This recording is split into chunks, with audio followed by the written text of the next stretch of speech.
ప్రభుత్వం చేతులు ఎత్తేసింది, సిబిఐ మేము చేయమంటోంది, రాష్ట్ర ప్రభుత్వం దగ్గర ఆధారాలు లేవు, చెరిపేశారు, డిఎన్ఏ మ్యాచ్ అవ్వట్లేదని చెప్తా అంటే క్లోజ్ చేయదలుచుకున్నారా? నో ఈ కేసులో ఆధారాలు లేవు, నిందితులు మేము ఏం చేయలేము అని చెప్పకనే చెప్పేసినట్టు పవన్ కళ్యాణ్ గారి స్టేట్మెంట్ ఉంది. ఏంటి సార్ ప్రభుత్వం ముందున్న ఆప్షన్స్ ఏంటి, పవన్ కళ్యాణ్ ముందున్న ఆప్షన్స్ ఏంటి, ఏం చేయడానికి సంబంధించిన అవకాశం ఉంది యాజ్ ఫర్ యూ? సార్ నేనేమంటానంటే, సరే ఒకటి కాసేపు పవన్ కళ్యాణ్ గారిని విమర్శించడమో పవన్ కళ్యాణ్ గారి గురించి మాట్లాడుకోవడం పక్కన పెట్టి we must find out solutions కదా సార్. అవును సార్, నేను ఈ పాప చనిపోయింది 19th August 2017 అనుకుంటా, 2017 సార్. 2017 పాప చనిపోయిన తర్వాత ఈ పాపకి వెరీ నెక్స్ట్ డే అంటే 1 day 2 days గ్యాప్లో పోస్ట్ మార్టం చేశారు సార్. పోస్ట్ మార్టం చేసినప్పుడు team of doctors post mortem చేశారు. హెడ్ ఆఫ్ ది డిపార్ట్మెంట్ ఈ head of the department Kurnool వాళ్ళు కూడా పోస్ట్ మార్టం చేశారు sir. Cytology report, histopathology report, culture report, chemical analysis report and viscera report. Number 1.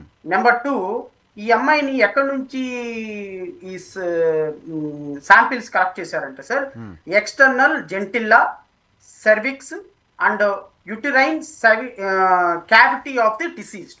ఇవన్నీ కూడా ఆ పాప యొక్క మర్మాంగానికి సంబంధించినటువంటి పార్ట్లలో నుంచి కొంత తీశారు.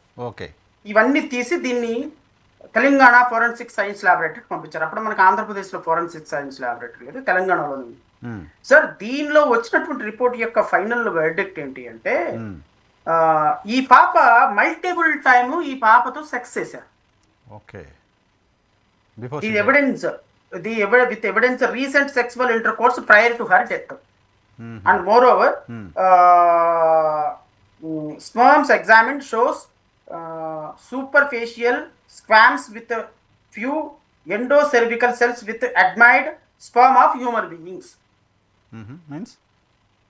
అంటే ఆ పాప మర్మాంగాలలో హ్యూమన్ బీయింగ్ స్పర్మ్ ఉంది. ఓకే. అంటే నేను ఇంకా పచ్చిగా చెప్పాలంటే ఆమె అబ్డామన్ మొత్తం స్పర్మ్ తో నిండిపోయింది sir. This is a finding of doctor, of doctors, నాది కాదు. స్పర్మ్ కంప్లీట్ గా అబ్డామన్ మొత్తం స్పర్మ్ తో నిండిపోయింది, హ్యూమన్ బీయింగ్ స్పర్మ్ తో నిండిపోయింది, మల్టిపుల్ సెక్స్ చేశారు. So as per report of doctors it is confirmed she underwent sexual intercourse. సరే, ఈ నిందితులు చేశారా లేదనేది కాసేపు పక్కన పెట్టారు. నిందితులు డిఎన్ఏ అయితే మ్యాచ్ కాలేదు సార్. ఈ పాప చనిపోయింది 19/8/2017 at about 12 noon సార్, హాస్టల్లో చనిపోయింది. అంటే అర్థం ఏంటి, ఈ పాప ప్రయర్ టు డెత్ అంటే 24 గంటలు 48 గంటల వరకు స్పర్మ్ మన దాంట్లో ఉంటుంది. ఒక పాపను రేప్ చేసినప్పుడు మెడికల్ టెర్మినాలజీ ప్రకారం ఆ పాపలో ఆ స్పర్మ్ కి సంబంధించినటువంటివన్నీ కూడా అబ్డోమెన్ లో వాష్ అవుట్ అవ్వకుండా, వానిష్ అవ్వకుండా 48 hours వరకు ఉంటాయి. అంటే ఆ పాప ముందు రోజు రాత్రి ఆ పాపని ఎవరో రేప్ చేశారు. 14 సంవత్సరాల పాప ఒక కట్టుదిట్టమైన హాస్టల్లో ఉన్నప్పుడు, హాస్టల్లోకి నరపురుగు ప్రవేశించే అవకాశం లేనప్పుడు, possibilities of last seen theory ప్రకారం వెళ్ళగలిగింది నిందితులు మాత్రమే. ఎందుకంటే ఈ హాస్టల్ ఉండేదే నిందితులు ఉన్నటువంటి క్వార్టర్స్ లో, వాళ్ళు అక్కడే ఉంటారు. నిందితులకు తప్ప ఇంకెవ్వరికి అవకాశం లేదు అక్కడ హాస్టల్, లేడీస్ హాస్టల్లోకి వెళ్ళడానికి. అండ్ పెద్ద పెద్ద బెడ్రూమ్లు, 2 బెడ్రూమ్లు ఉన్నాయి ఆ లేడీస్ హాస్టల్లో, ఆ క్వార్టర్స్ లో. ఆ బెడ్రూమ్లు ఎందుకు ఉన్నాయి అంటే, ఆ బెడ్రూమ్ లోకి వెళ్ళగలగడానికి ఒకే ఒక అవకాశం, ఒకటి లేడీస్ హాస్టల్లో నుంచి వెళ్ళాలి, 2 నిందితుల ఇంట్లో నుంచి వెళ్ళాలి. సో ఇదంతా ఎగ్జామిన్ చేశారు. అప్పుడు డిస్ట్రిక్ట్ కలెక్టర్ ఎగ్జామిన్ చేశాడు. He just inserted in his report. నేనేమంటానంటే, పాపని ఆ ముందు రోజు ఎవరైనా రేప్ చేశారా, రేప్ నిజంగా రేపు జరిగింది అనేది వాస్తవం, నిందితులు చేశారా లేదో నాకు తెలియదు. ఇప్పుడు రేపు జరిగింది అన్న మాట వాస్తవం అయితే ఎవరు చేశారని ఫైండ్ అవుట్ చేయాల్సింది పోలీసులే. సో 2018లో తెలుగుదేశం పార్టీ హయాంలో ఉన్నటువంటి, తెలుగుదేశం పార్టీ గవర్నమెంట్ లో ఉన్నటువంటి పోలీసులు ఇన్వెస్టిగేషన్ చేసి వీళ్ళ ముగ్గురు నిందితులు అని చెప్పిన తర్వాత వాళ్ళ డిఎన్ఏ వీళ్ళతో మ్యాచ్ అవ్వకుండా పోలీసులు ఛార్జ్ షీట్ ఎలా ఫైల్ చేశారు? ఎగ్జాక్ట్లీ, వాళ్ళ నిందితులను ఎలా తేల్చారు, ఎలా ఒక కంక్లూజన్కి వచ్చారు? ఛార్జ్ షీట్ వాళ్ళ పేర్లు ఇన్వెస్టిగేషన్ ఆఫీసర్ అయిన తర్వాత, if you are investigation officer, మీరు initial post mortem report central forensic science ల్యాబొరేటరీకి పంపించిన తర్వాత DNA was not matching, then how the police is entitled to file a charge sheet? వాళ్ళ నిందితులు అంటే అర్థం ఏంటి? You purposefully, your team intentionally, your team knowing pretty well they are not accused, and they filed a charge sheet against these bloody people to see that tomorrow the court is going to acquit these three people. Okay okay okay okay okay intentional గా Kurnool police see what Pawan Kalyan today spoke with the media అండి చెప్పండి. DNA is not matching అన్నారు. DNA match కానప్పుడు పోలీసులు ఎలా charge sheet file చేశారు? పోలీసులు charge sheet తప్పుడుగా ఫైల్ చేసినప్పుడు is it not a case of reinvestigation or further investigation? డెఫినెట్గా the investigation or reinvestigation or further investigation has to be conducted by the special investigation agency. What is wrong in that?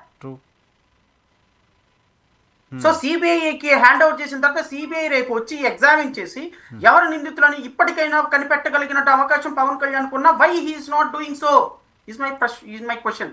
Okay okay okay ఇప్పుడు మీరు అడిగారు నన్ను, sir Shravan గారు ఏం చేయాలి, ఎందుకు పవన్ కళ్యాణ్ తిట్టుకోవటం, వాళ్ళని తిట్టుకోవటం, వీళ్ళని తిట్టుకోవటం, మనం ఇప్పుడు వాళ్ళ నిందితులకు న్యాయం చేయాలి. వాళ్ళు అడుగుతుంది ఈ ముగ్గురికి శిక్ష వేయమని కాదు నరసింహరావు గారు. నిందితులు ఎవరో తెలుసు, బాధితులు అడుగుతుంది వీళ్ళకి శిక్ష వేయమని కాదు.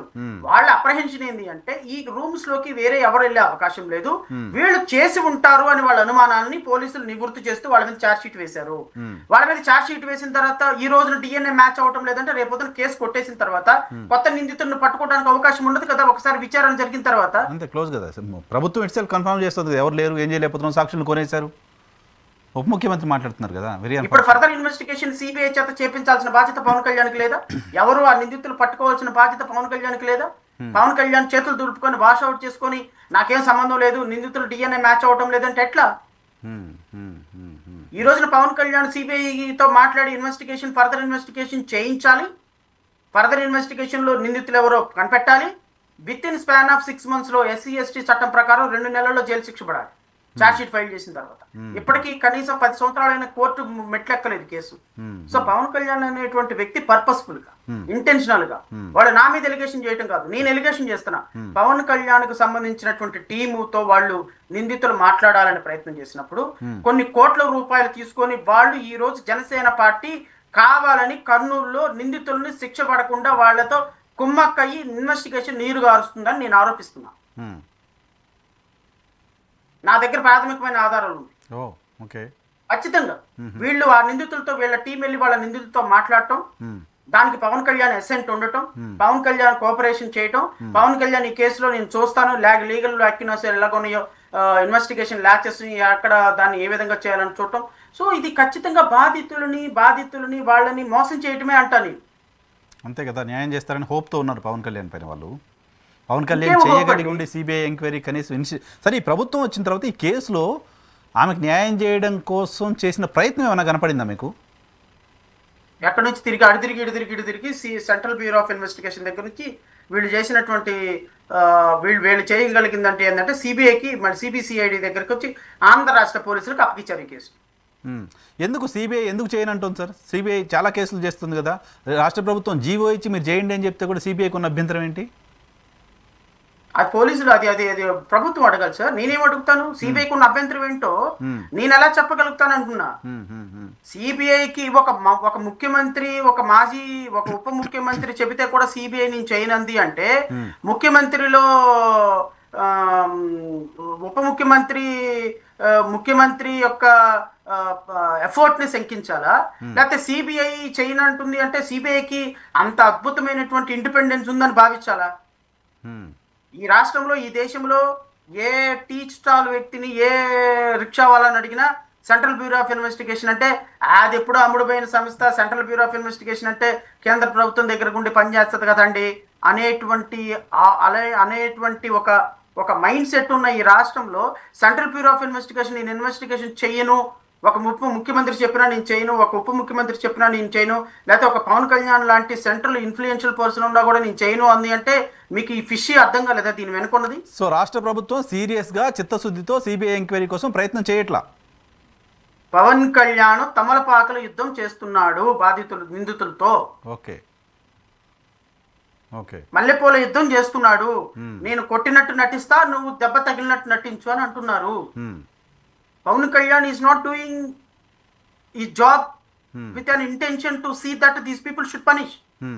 పవన్ కళ్యాణ్ ఇంకో మాట చెప్తున్నాడు, సుగాలి ప్రీతి పేరెంట్స్ ఎవరైతే వాళ్ళని ఇన్ని రోజులు సపోర్ట్ చేస్తూ వచ్చామో, ఎవరైతే వాళ్ళ బాధలు వింటూ వచ్చామో, ఎవరైతే వాళ్ళ ఇష్యూని హైలైట్ చేస్తూ వచ్చామో, మనపైనే రాళ్ళేస్తున్నారు, కాయలిస్తున్న చెట్టుకే రాళ్ళేస్తున్నారు, వైసీపీ ట్రాప్లో పడిపోయే వాళ్ళు చెప్తున్నారు. ఆయన ట్రాప్ కనిపిస్తోందా మీకు? వైఎస్ఆర్ కాంగ్రెస్ పార్టీ ఇంకెవరో ట్రాప్ చేసినట్టు కనపడుతుందా?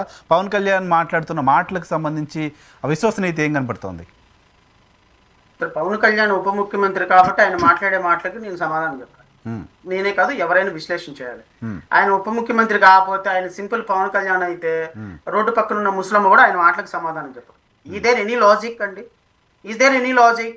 అరే గొడవ పెట్టింది నువ్వు, రంకెలేసింది నువ్వు, ఆ ఇష్యూని తీసుకొని నేనే ముఖ్యమంత్రిని, ఉప ముఖ్యమంత్రి అయితే ఫస్ట్ కేసు కింద నేను ఆ కేసుని ఫస్ట్ కేసు కింద తీసుకొచ్చి చూపిస్తానని చెప్పింది మీరు.